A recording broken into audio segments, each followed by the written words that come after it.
The quantum displacement field shimmered like a heat mirage as the Zarklex battle fleet emerged from hyperspatial transit.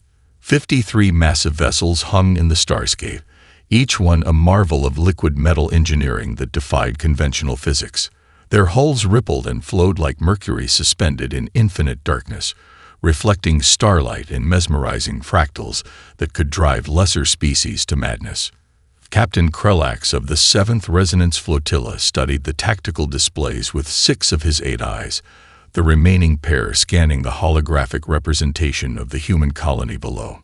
Meridian 9 was nothing more than a speck of defiance in the vast emptiness of the Orion Reach, a marginal world that most advanced civilizations would have overlooked entirely. But the Zarklex never overlooked anything. Historical records suggested humans were a relatively young species. They had only begun serious interstellar exploration mere centuries ago, a blink of an eye compared to the millennia-spanning civilizations that dominated the galactic core. Their technology was primitive, their understanding of quantum mechanics rudimentary at best.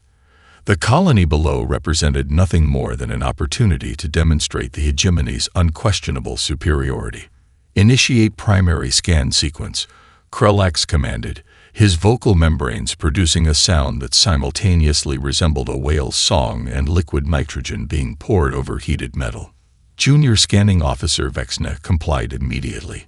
Sophisticated scanning beams, capable of penetrating multiple kilometers of planetary crust, swept across Meridian 9's surface. The data began streaming in, and something unusual caught Krellax's attention. The colony's infrastructure was not what traditional reconnaissance suggested. Instead of typical modular habitation units or subterranean shelters, the human settlement displayed an organic complexity that defied standard predictive models. Intricate water management systems crisscrossed the settlement like neural networks. Massive filtration complexes rose from the rocky terrain, their design suggesting capabilities far beyond simple resource extraction. Anomalous readings detected, Vexna reported, a tremor of uncertainty in her transmission. Scanning resolution indicates multiple adaptive infrastructure layers. Probability matrices cannot fully predict settlement response parameters. Krellax shifted his biomechanical exoskeleton, a movement that translated to profound irritation among his species. Uncertainty was not something the Zarklex tolerated. Every invasion, every subjugation in their 1,000-year history had followed precise, predictable patterns. The hydro-resonance cannons represented the pinnacle of their technological achievement. Developed over centuries of galactic conquest, these weapons could transform any organic matter into a liquid substrate with surgical precision. Entire civilizations had been reduced to molecular pools in milliseconds.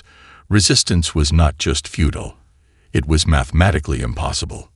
And yet, something about this human colony made the standard probability calculations feel inadequate.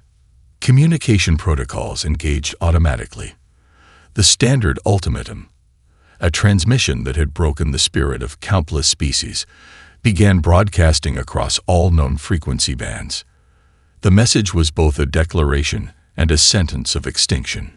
Inhabitants of Meridian 9 human colony. This territory is Nenodos Istile Nidiping. AEZARKLEX AGG Memoni.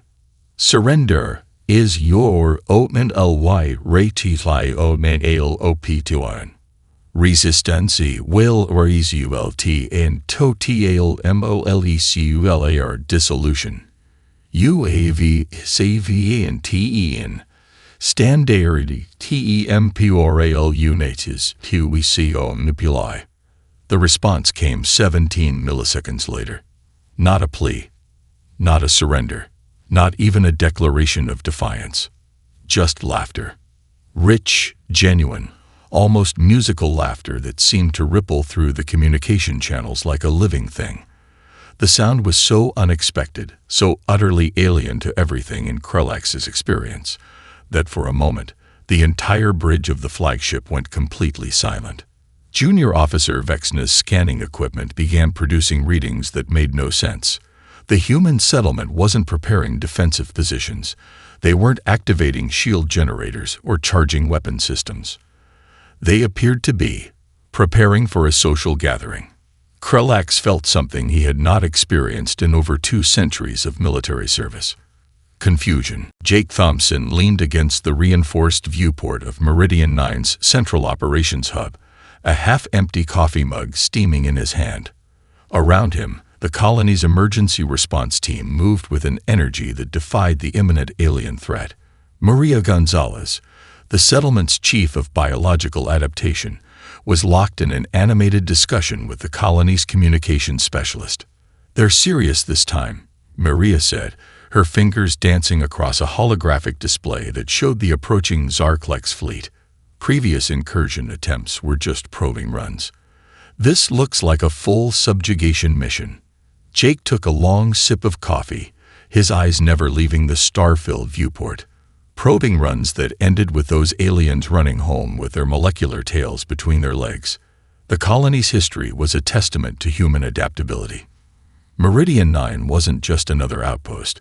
It was a deliberate experiment in extreme environmental engineering. Founded 37 years ago, the settlement had been purpose-built to challenge every conventional understanding of human survival. The planet itself was a nightmare of geological instability, constant seismic activity, unpredictable atmospheric conditions, and water sources that changed chemical composition hourly would have destroyed any conventional human settlement within weeks. But this colony wasn't conventional. Maria pulled up a holographic schematic of the settlement's water management system. What looked like a chaotic network of pipes, filtration units, and molecular restructuring chambers was actually a living, breathing, adaptive ecosystem. Each structure could reconfigure itself in milliseconds, responding to environmental changes with a complexity that rivaled biological organisms. Hydro-weapon defense protocols are at 98% readiness, the colony's central AI announced. Its voice was deliberately casual, almost bored. Jake grinned. 98%. What's missing? We're waiting on Martinez and engineering to finish his coffee, the AI responded. He insists on drinking a full cup before any major defensive action. The intercom crackled to life. Luis Martinez's voice came through, equal parts professional and amused. Can confirm. Almost done with my espresso. These aliens picked a bad day to mess with our colony. Beneath the seemingly casual exterior was a deeply serious preparation. Every colonist wore a specialized suit designed to interact with liquid environments in ways that would seem impossible to any other species. Nanocellular membranes could absorb, filter, and repurpose liquid matter at a molecular level. What the Zarklex saw as a weapon, humans had long ago turned into just another resource. In the colony's central laboratory, teams of scientists were running final calibrations. Genetic modifications developed over generations had transformed human physiology into something that blurred the line between biological organism and adaptive technology.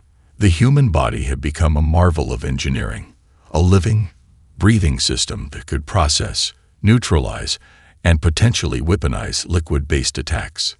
Maria pulled up a historical file, a record of previous alien encounters. The Zarklex weren't the first to try subjugating Meridian 9, but they would likely meet the same fate as their predecessors.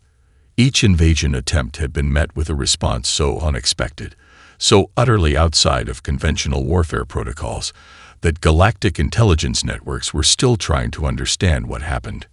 Weapon frequency scanners are online, the AI announced. Preliminary analysis suggests the incoming hydro-resonance cannons operate on a quantum liquid interface. Absorption protocols are being refined in real time. Jake finished his coffee and set the mug down. Sounds like we're ready for a drink. Outside, the first Zarklex ships began their attack run. Massive energy signatures built up around their hydro-resonance cannons, weapons that had reduced entire civilizations to molecular pools in fractions of a second. The colony waited, not with fear, not with tension, with anticipation.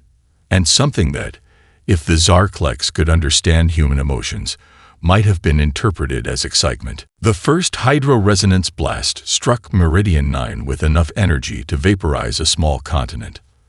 On most planets, such a weapon would create an instantaneous apocalypse, a molecular dissolution so complete that not even dust would remain. The Zarklex attack protocols were designed for total, absolute destruction. Aboard the flagship, Captain Krellax watched the tactical display with all 8 of his sensory organs fully engaged. His species had perfected liquid-based weaponry over millennia of galactic conquest. The hydro-resonance cannon represented the pinnacle of their technological achievement, a weapon that could break down organic matter at its most fundamental molecular level, reducing entire civilizations to nothing more than a fine, uniform liquid substrate. The weapon's frequency was a carefully calibrated nightmare. Quantum-entangled liquid molecules would resonate at a precise harmonic that would cause instantaneous molecular breakdown. It was a process so refined that it could differentiate between living tissue and inert matter, ensuring maximum organic destruction with minimal environmental damage. But something was wrong. Very wrong. Instead of seeing the planet's surface dissolve into a uniform molecular pool, the tactical display showed absorption. The weapon's energy wasn't dispersing. It wasn't destroying. It was being consumed. Recalibrate scanning protocols, Krellax commanded, his vocal membranes producing a sound that was equal parts confusion and rising panic. Junior Officer Vexna's tentacles flew across the communication interface. Multiple scanning systems confirmed what seemed impossible. The human colony wasn't just surviving the attack. They appeared to be enjoying it.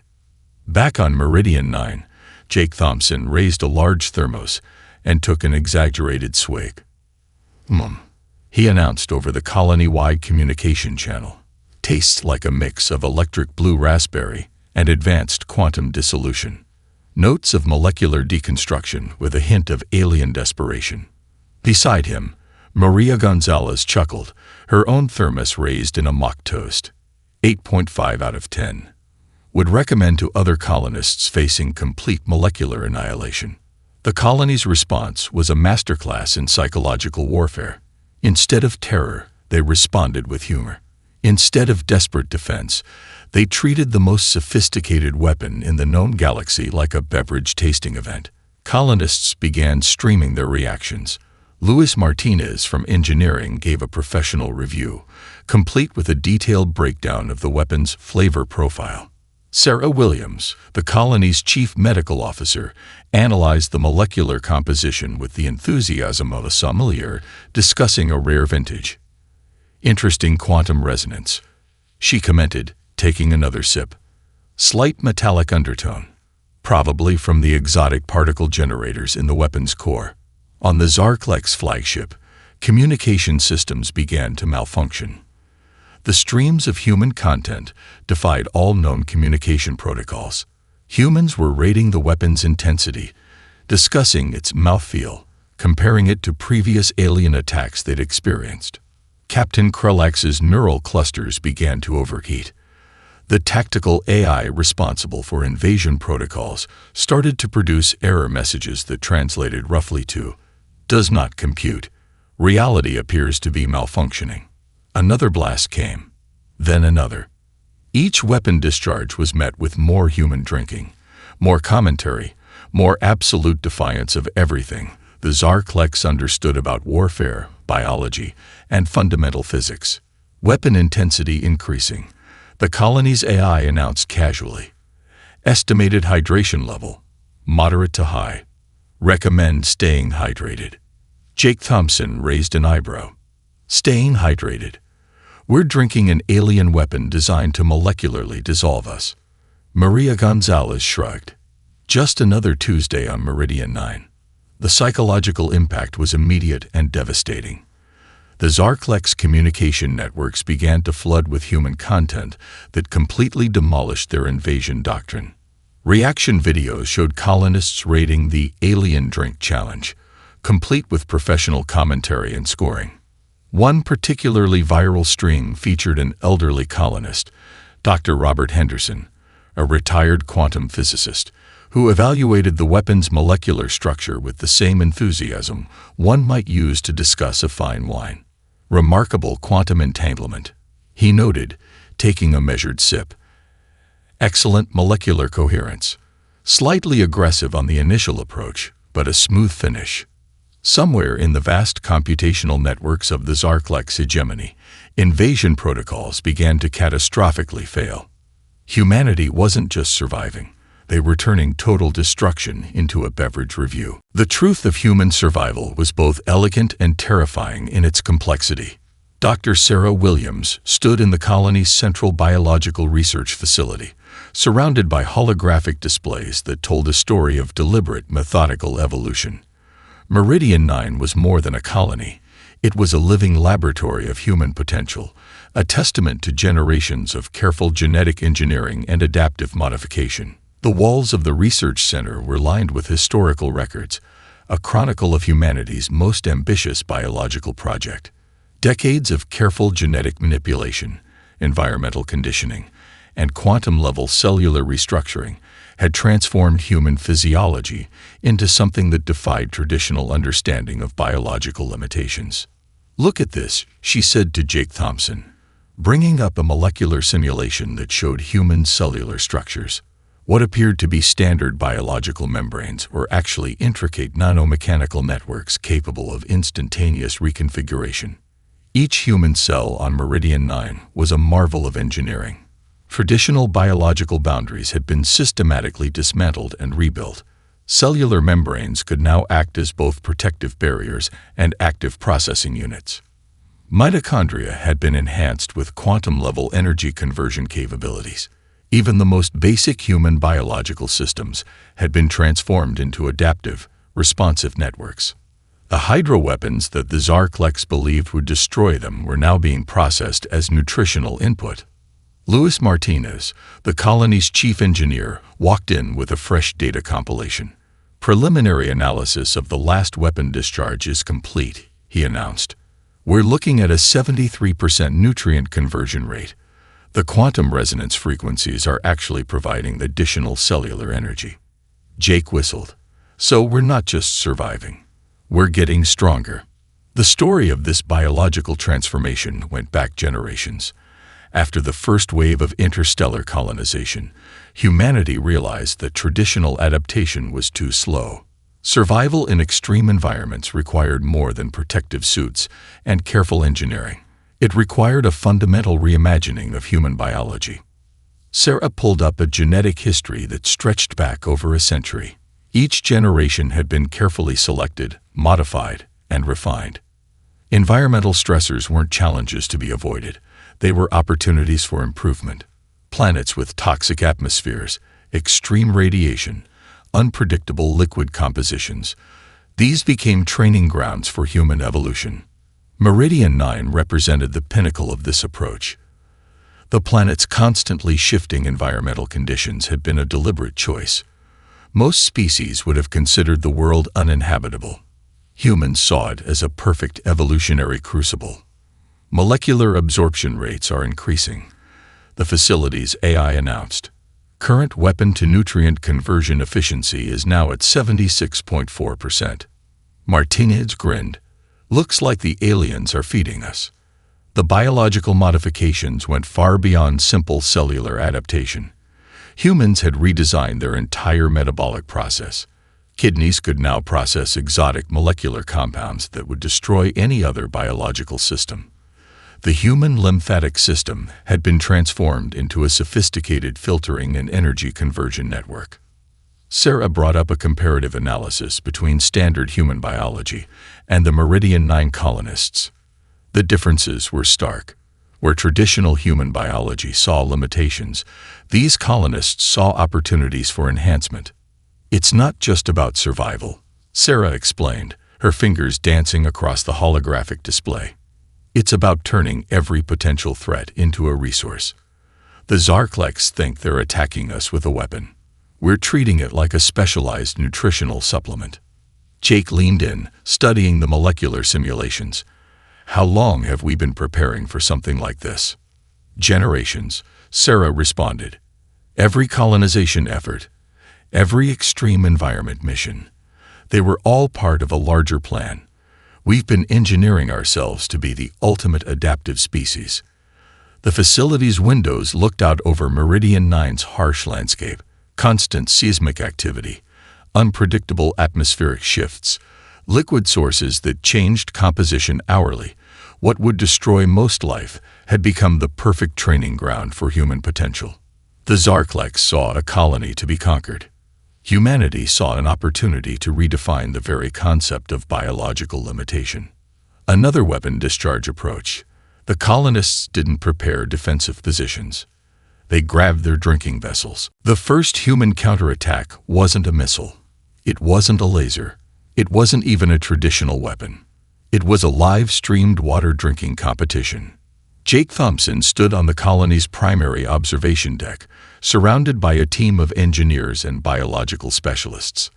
Their ships looked nothing like traditional military vessels.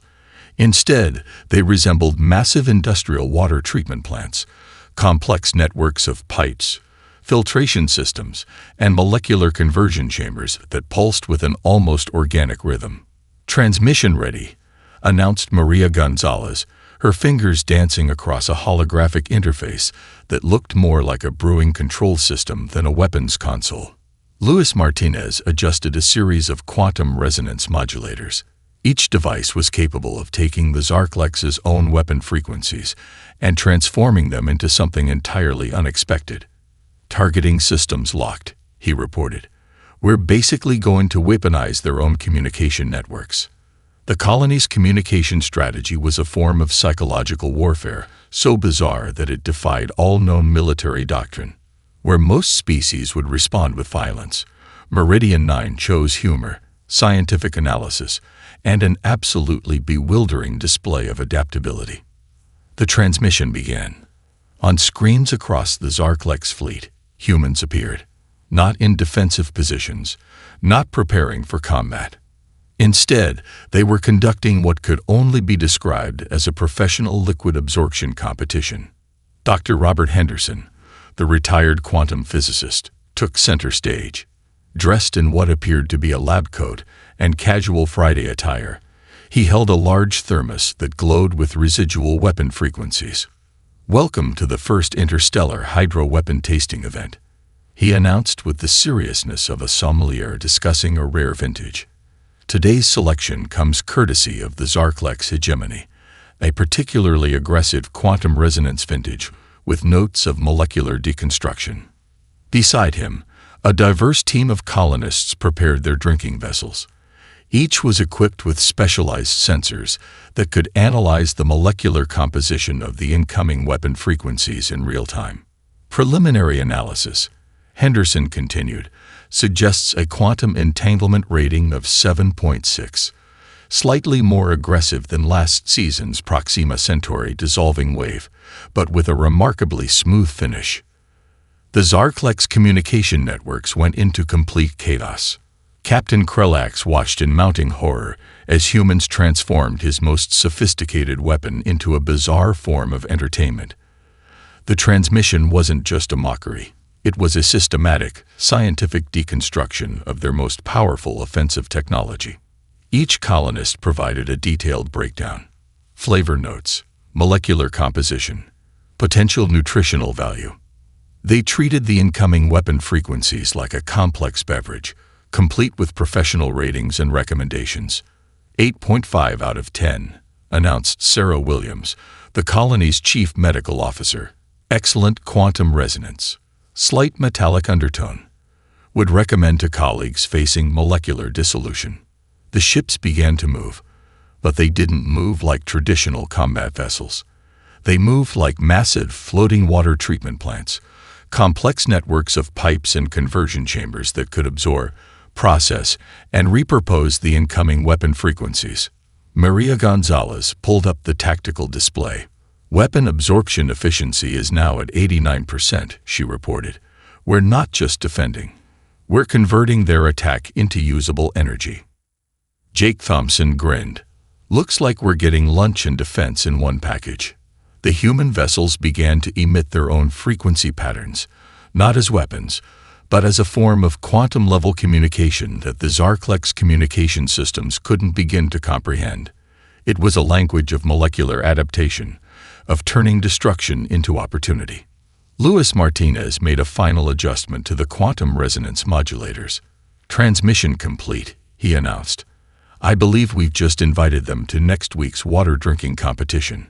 On the Zarklex flagship, communication systems began to produce error messages that roughly translated to "Realitui du is not cito mpli with invasion protocols." Humanity wasn't just surviving. They were turning total destruction into a scientific research opportunity. The Zarklex communication networks began to fracture in ways that defied all known computational logic. What had started as a simple invasion mission was rapidly transforming into a collective nervous breakdown for an entire alien civilization. The humans weren't just resisting. They were systematically dismantling the Zarklex's psychological warfare doctrine through pure, unfiltered absurdity. Captain Krelax watched in mounting horror as the transmission streams multiplied. What began as a single water-drinking competition had evolved into an entire media campaign that was simultaneously a scientific analysis, a comedy show, and a direct challenge to the fundamental understanding of biological warfare. Reaction videos began to flood every communication channel. Colonists from Meridian 9 started a viral series called Drink or Dissolve, Alien Weapon Challenge. Each episode featured a different colonist providing a professional review of the latest weapon frequencies, complete with detailed molecular analysis and casual commentary. Dr. Rebecca Chen, the colony's lead xenobiological researcher, had turned her scientific analysis into a late-night style show. "Tonight's special," she announced, holding up a glowing thermos. "We have a quantum resonance dissolving wave, vintage galactic standard, with notes of molecular deconstruction and a hint of alien desperation." The audience, a mix of colonists and what appeared to be sophisticated recording equipment, erupted in laughter. Luis Martinez took a different approach. As the colony's chief engineer, he began producing technical breakdown videos that were equal parts scientific analysis and stand-up comedy. "Let's talk about how these lovely folks tried to turn us into molecular soup," he would begin, diving into complex quantum mechanics with the enthusiasm of a sports commentator. The psychological impact was multilayered and devastating. Traditional invasion protocols assumed that the target species would respond with fear, desperation, or aggressive defense. The Zarklex had perfected a warfare doctrine that relied on psychological breakdown, reducing civilizations to molecular pools while simultaneously crushing their spirit. Meridian 9 was doing something entirely different.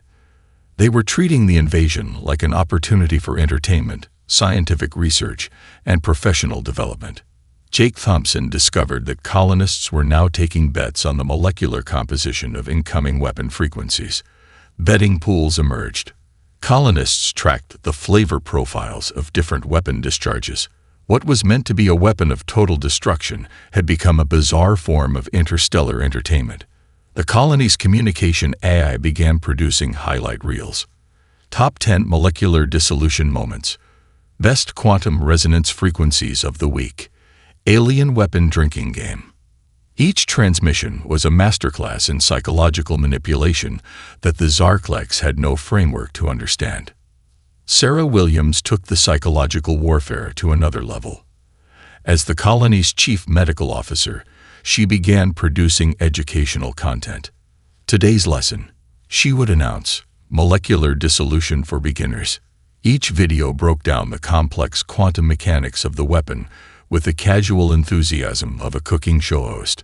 Today we're going to learn how to turn a planet-destroying weapon into a nutritional supplement, she would say, complete with scientific diagrams and unexpected comedy beats. On the Zarklex flagship, communication specialists began to experience what could only be described as a collective existential crisis. Their invasion protocols, developed over thousands of years of galactic conquest, had no response matrix for this level of systematic mockery. Captain Krelax's neural clusters began to overheat.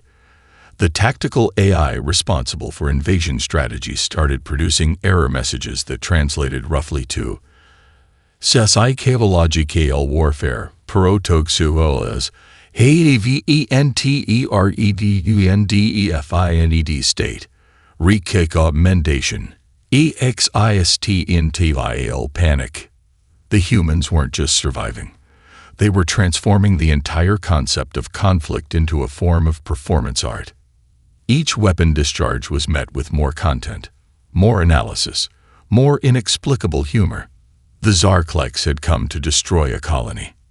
Instead, they had become content creators for the most bizarre interstellar media campaign in galactic history. Somewhere in the vast computational networks of the Zarklex hegemony, invasion protocols began to catastrophically fail, replaced by a growing sense of confused fascination. The news spread faster than light, faster than communication networks, faster than quantum entanglement relays, faster than the speed of thought itself.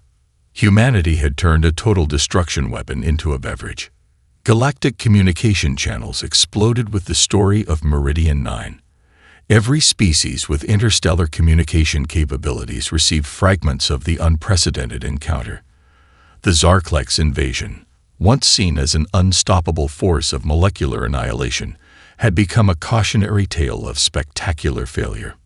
Admiral Helena Rodriguez sat in the Terran Confederation's Deep Space Monitoring Station, surrounded by holographic displays that captured every moment of the conflict.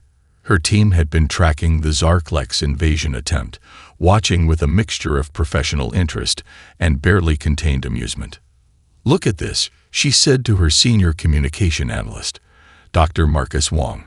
The displays showed a compilation of human responses, scientific analyses, comedy sketches, and what could only be described as weaponized mockery. The implications were profound. For millennia, species across the galaxy had developed increasingly sophisticated methods of warfare: molecular disassembly, quantum resonance weapons, gravitational compression attacks. Each technological advance was designed to be more terrifying than the last. Humanity had just rendered an entire class of weapons obsolete. "It's not just a defense," Dr. Wong observed, analyzing the transmission data. "It's a complete reimagining of conflict resolution." Other potential invading species began to recalculate their invasion plans. The Krellnax Consortium, a militaristic species known for their precision molecular weapons, completely halted their planned expansions. The Vorak Collaborative withdrew survey missions from human-adjacent sectors. What had begun as a simple colony's defense had transformed into a galactic diplomatic event. Jake Thompson and Maria Gonzalez became unexpected celebrities across multiple star systems. Their casual approach to what should have been total annihilation was studied, analyzed, and increasingly respected.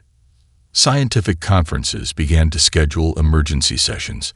How had a small human colony transformed a planet-destroying weapon into a nutritional supplement? The quantum mechanics alone were mind-bending. The biological adaptations seemed to defy every known principle of evolutionary development. Dr. Sarah Williams found herself at the center of a galactic scientific storm. Requests for research papers, interviews, and technological exchanges flooded in from species across known space. The human approach to biological adaptation was no longer just a curiosity. It was a potential revolution in understanding survival itself. The Zarklex hegemony's communication networks began to fragment. What had been a unified invasion force was now a collection of confused and demoralized fleet units. Their most sophisticated weapon had been turned into a joke, a scientific curiosity, and a potential nutrition source. Betting markets across multiple star systems began taking odds on future human encounters. Would they drink the next weapon, turn it into a comedy routine, use it as a power source? Luis Martinez started receiving job offers from species that had never before considered working with humans. Engineering firms, xenobiological research centers, and military think tanks all wanted to understand the methodology behind Meridian 9's unique approach to survival. The colony itself became a symbol, not of military might, not of technological superiority, but of something far more profound: the ability to transform potential destruction into an opportunity for growth, learning, and unexpected humor. Diplomatic channels began to shift. Species that had previously viewed humans as a minor, somewhat unpredictable civilization now saw them as something else entirely. A species that could look total annihilation in the face and respond with a scientific analysis and a joke. "We're not just changing how we fight," Jake Thompson said during a widely broadcast interview. "We're changing how we interact with the universe." The Zarklex found themselves becoming a cautionary tale. Their invasion attempt was now studied in military academies across multiple star systems, not as a potential strategy, but as a comprehensive lesson in what happens when you underestimate human adaptability. Somewhere in the vast computational networks of galactic civilization, a fundamental understanding was shifting. Humanity wasn't just another species trying to survive. They were a force of nature that could turn planetary destruction into a drinking game. And they were just getting started. The diplomatic vessel approached Meridian 9 with all the grace of a nervous electron, attempting to avoid a quantum observation.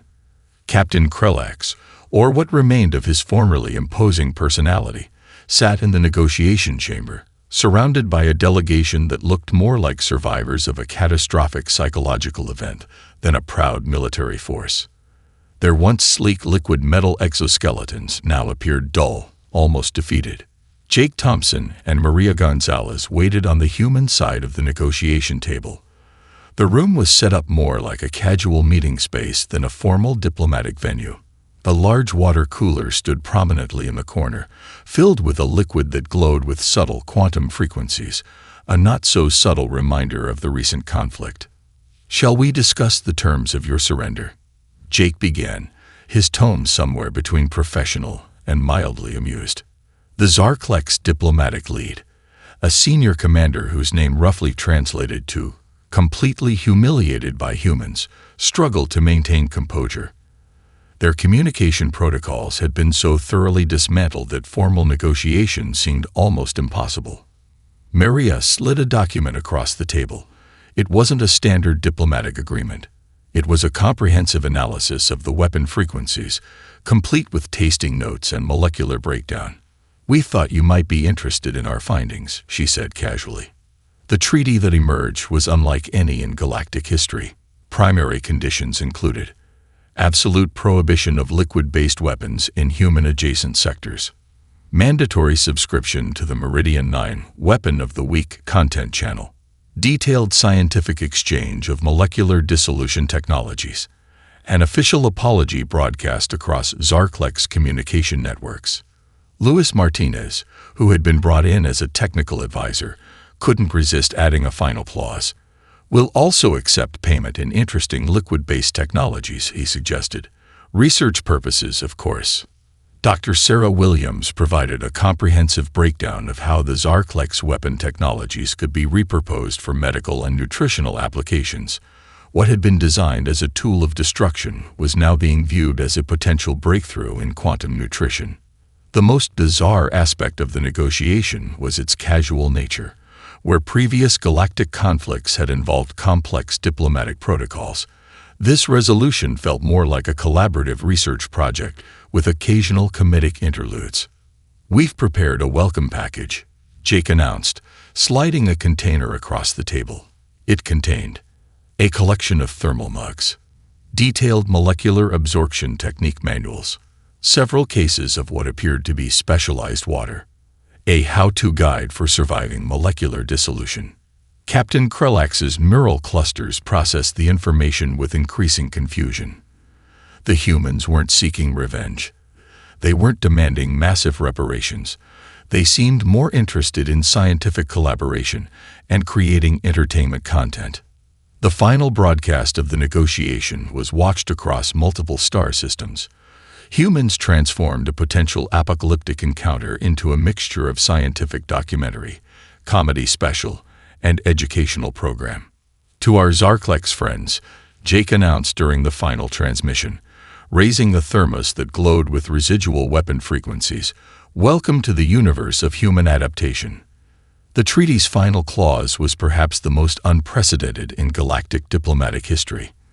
The Zarkleks were now officially invited to next season's molecular dissolution drinking competition on Meridian 9. Galactic communication networks struggled to categorize the event. Was it a diplomatic resolution, a scientific breakthrough, a comedy special? The answer, most agreed, was simply human.